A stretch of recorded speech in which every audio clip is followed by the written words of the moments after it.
चलो आज बनेबे कद्दू र मिठाई। देखो केना बनाई छी मिठाई कद्दू र। कद्दू काट लेलिए, ताजा ताजा कद्दू छे। एकरा छीली के कद्दू कस करी लेबे, एकरो रस निकाली लेबे। और रस कभी बर्बाद हो नहीं देबे, एकरा भी छे कि पीलो जेते। एकरा निकाली लेबे गाड़ी के। देखो बहुत ज़्यादा एकरा में हीमोग्लोबिन बने छे, जेकरो खून र कमी छे वो पिए सके छे। तो इस तरह से निकाली ले लिए।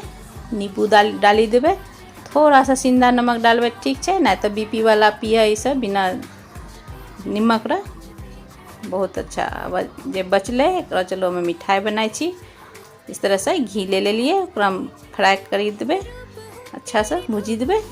फिर दूध डालबे, सब एक चलेबे, चलता हुआ गाढ़ा करबे। थोड़ा सा एकरा में मिल्क पाउडर देबे। और ड्राई फ्रूट्स तालु उन खोली लेलो छे, तहिना काटी ले छी। थोड़ा सा जे छे मिलाए वास्ते बहुत ही टेस्टी बने छे। एक बार बनइयो। बच्चा सब जब कद्दू सब्जी नहीं खाए छे तो मिठाई बना के खिलइयो। कद्दू खैला से बहुत फायदा होय छे, हाइट भी बढ़े छे और खून भी बहुत ज़्यादा बने छे।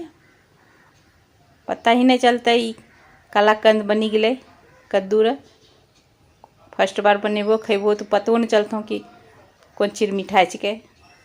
कोई गेस्ट अले बनाई दो, सब्जी तो सब्बे को खाए छे। एक बार मिठाई बना के देखो, बहुत पसंद अइथो। वीडियो पसंद अइले तो लाइक कर लियो और देखे वास्ते सब्सक्राइब कर लियो।